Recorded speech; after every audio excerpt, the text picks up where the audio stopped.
So yeah, man, scary front on China's, and that kind of leads me a little bit into something I don't think a lot of people are following or at least know about. That's happening in South Korea. So in South Korea, as you may know, recently the president in South Korea, whenever they were doing their voting there, had declared martial law. And so this is what legacy media paints the picture as. I'll start with that. This president declared martial law basically, and it was unwarranted. And what they're painting it as they don't necessarily, like, they do admit they don't know why he did it, but the I guess the worrying thing behind it that they're worried about, I guess, is that he's pushing the thumb on whatever election process stuff that they're having there, I guess. And whenever he declared martial law, they ruled it that it was unconstitutional because it went to their basically body of legislature, whatever it is, which for him. Now they kind of use the same terms. I'm gonna try and not use the terms so that we can have a opportunity or a chance at least to get monetized. Which we'll see if by the end of the show we do get monetized. But so far, so good. Yeah, so far so good. Maybe, but he belongs to like what we would consider here as the repos, right? And then the other, the people he's going against demos, is the demos, yes. Right? And so the demos currently hold 200 seats, and then the repos hold 100 seats. Now, they ruled down on his martial law declaration, and explain that a little bit further. So he basically, they were having elections. Mm-hmm. He said that there was potential for, or there has been in the past, some fraud in the elections. Well, that's not what legacy media is saying. Okay, gotcha. So they're leaving that part out. I'll get to that in a second. Okay. So yeah, legacy media is just saying he declared martial law. We don't know why. There's no reason for you to declare martial law. And then they ruled against it, so it was shut down immediately, within a day. There was no martial law. And then they put arrest warrants out for him for insurrection. That's what they're charging him with. Okay. And for a while, he was boarded up in his home. He had basically barricaded himself into the presidential palace or whatever. And then I think just yesterday, they had finally, broke down all the stuff, went in there and arrested him. And he put out a statement that was like, I decided to go peacefully because I don't want any bloodshed behind this whole thing. So that's what legacy media's story is. Now, I watched an interview, and it was like some type of dude that's an insider on South Korea and what's going on there. And basically what he is saying, this is his version of the story. So I don't know which story is correct. Okay, I really don't. I just want to put this other story that's out there because oftentimes people only get one side of things. Right. So what this dude is saying is that South Korea actually has a history of fraudulent voting, of elections that have been swayed one way or another, and that's currently how they got the demos are the ones that he's accusing of this, and that's how they got the majority of the congressional body to be demos. Okay. And so the leader of the demos is actually someone who's supposed to be going on trial. So he's running for presidency in this election, but he has trial dates set to see if he was part of the fraudulent voting and stuff like that after this election. And so if he is ruled to where he was, guilty of this stuff, then he wouldn't be able to run for presidency anymore. And so what they're saying is that he was pushing very hard to be able to win this election. And so the current president over there in South Korea had basically declared martial law so that he could raid these polling stations to look for scammers. That's his whole thing. He declared martial law so there was no problems with them going and making sure this election is... Now, if that was actually what they were doing, I don't know. But that's what he's saying he was doing, just to make sure there was no scammers or anything like that.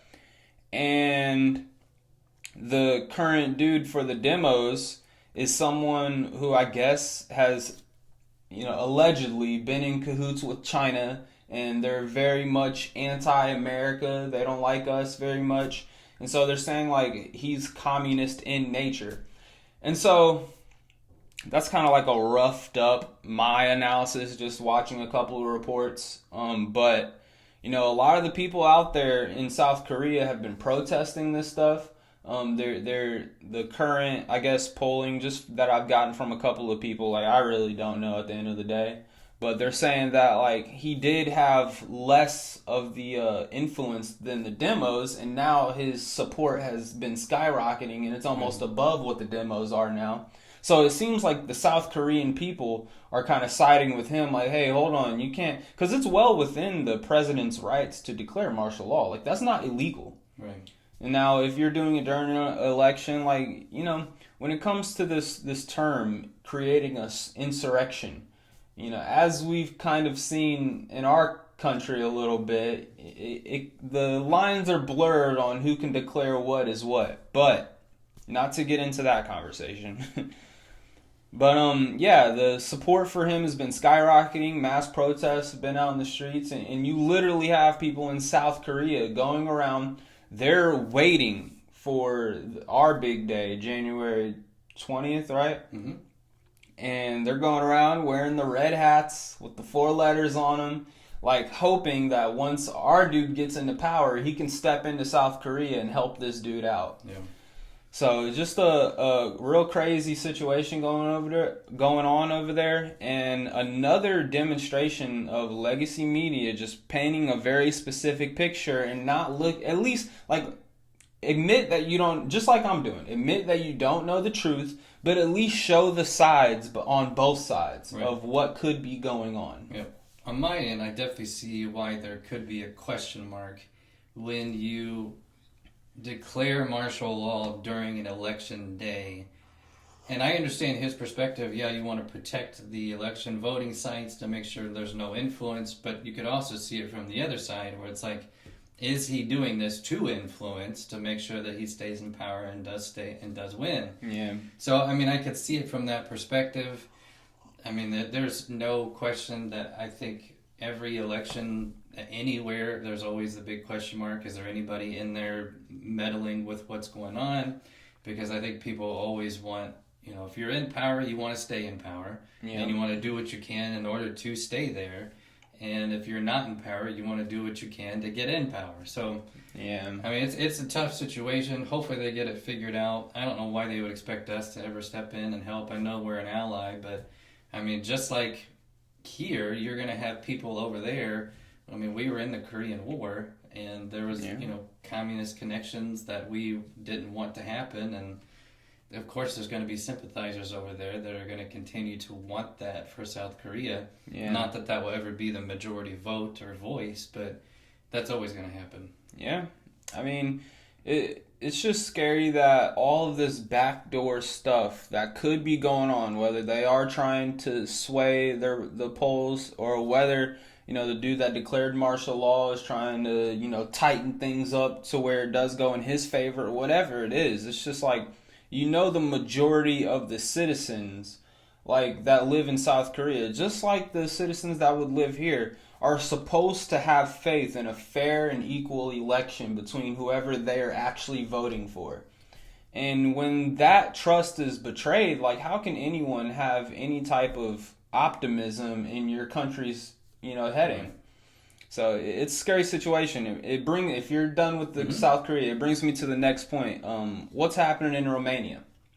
So kind of a similar situation here. Romania is also currently in election season, and one of the candidates there that before this whole situation that I'm about to talk about happened, he was getting upwards of 30% of the support there.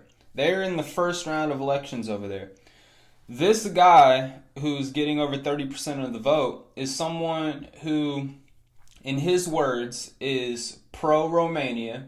So what does he mean by that? Well, people constantly ask him, Romania is part of NATO, and the NATO is currently building one of the largest bases by the Black Sea over there in Romania.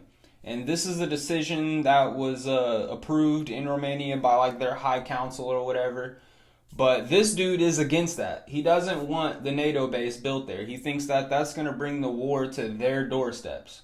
And not only with that big ideal, he also has thrown around the idea. I don't think he said one way or another, but he's thrown around the idea of Romania exiting NATO. Like, he doesn't want anything to do with what's going on. Like, he doesn't want to be dragged into a lot of these situations that are happening.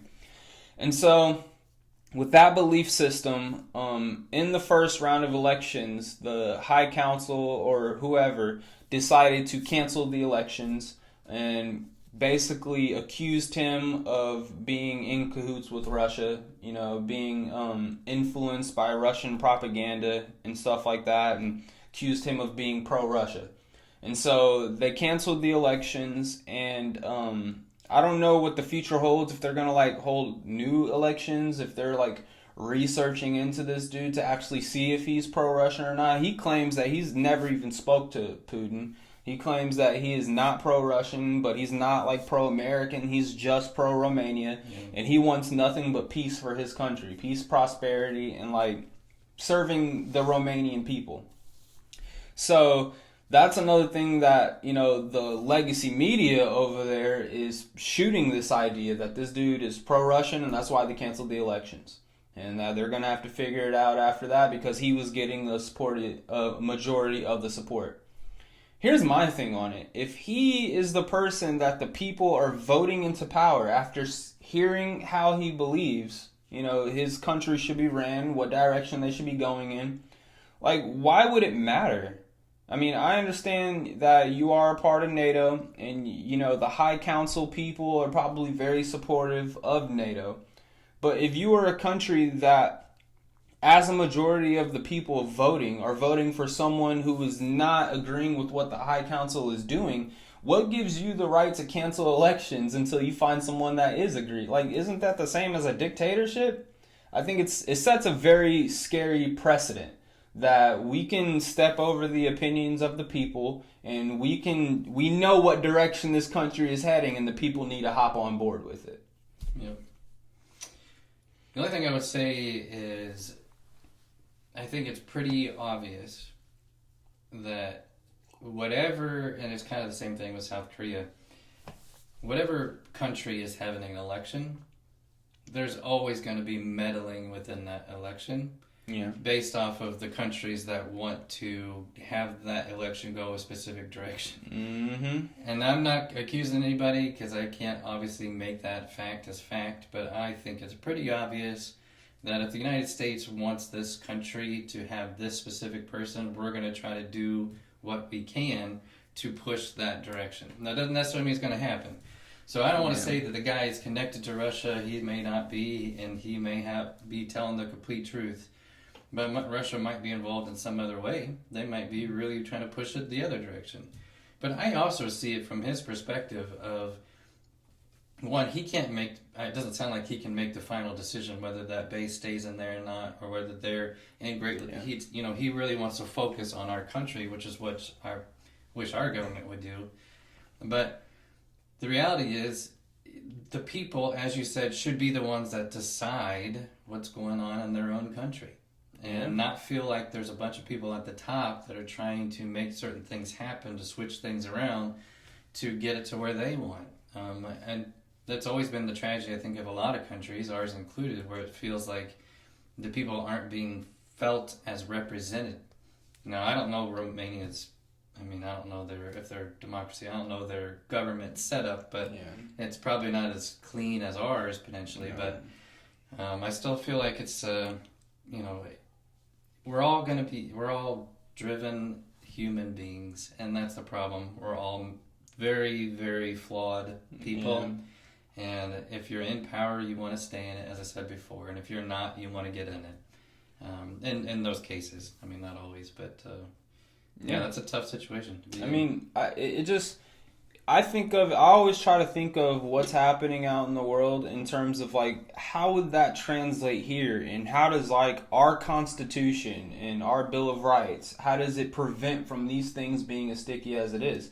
The last change of power here in America was obviously a very drastic one. It was one where it felt like, oh, the entire country was going this direction for the longest time, and then when this election came, it was like everyone stood up and said, no, we're going to go this direction. Right. And our Constitution and our rights allowed us as a people to be able to dictate that. Make that decision. Right. Now, if like what happened in Romania happened here, it would almost be like that same shift in power if they were like, wait, this isn't going the way we want. Mm-hmm. You're going to have to wait. We're going to do this over again in another year. Yeah. We're going to postpone this a little bit, let you guys come around to the idea a bit more. The whole canceling the election that's very odd. Yeah.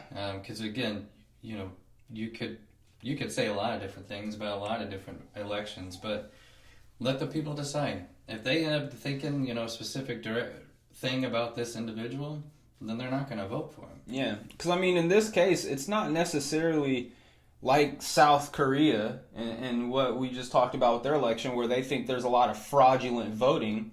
This one's more like, there's a candidate that we think is in cahoots with someone else, so we're going to cancel. Like, let the people decide if they present all of the evidence to them, and then let them decide if he is in arms with someone they don't want him being in arms with, and then still let them vote. As long as the voting is clean, there's no fraudulent stuff happening there. Yep. They should have the ability to continue that election process over there. So it's just, I think that's another one. It's setting a precedent, and legacy media is not necessarily like they're once again going with one side of things, going with the agenda, going with what benefits them, quite frankly. Yeah. And I think people need to hear both sides of this thing, and that's the side that I just expressed behind it.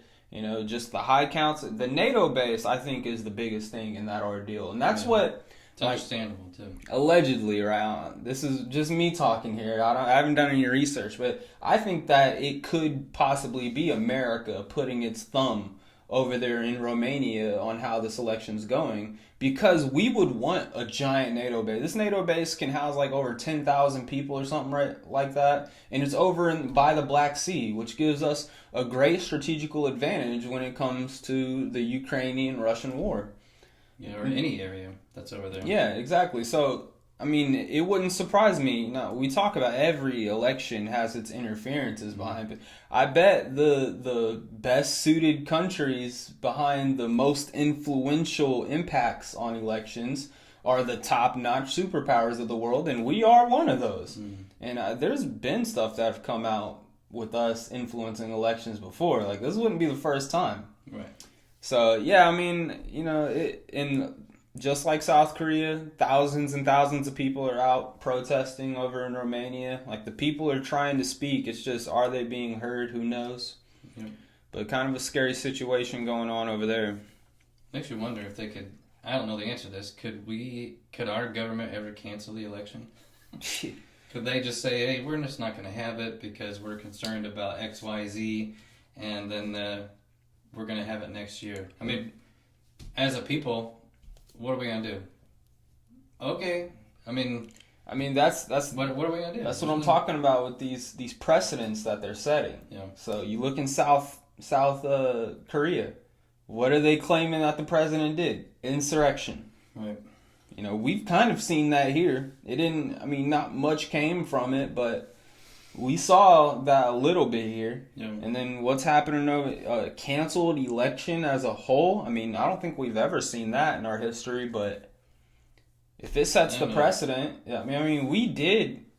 The big man who's about to be in power once again, there was a lot of talk the first time around of him being in cahoots with Russia. Same story. Now, we didn't cancel the election behind it, but the thing is, even if it doesn't cancel the election, if legacy media is taking that and running with it, and at the time, which I don't know if it's still the case today, but at the time, they were the primary source of information gathering here in this country from ordinary people. And so, you may not have to cancel the election if it's going to significantly sway the polls.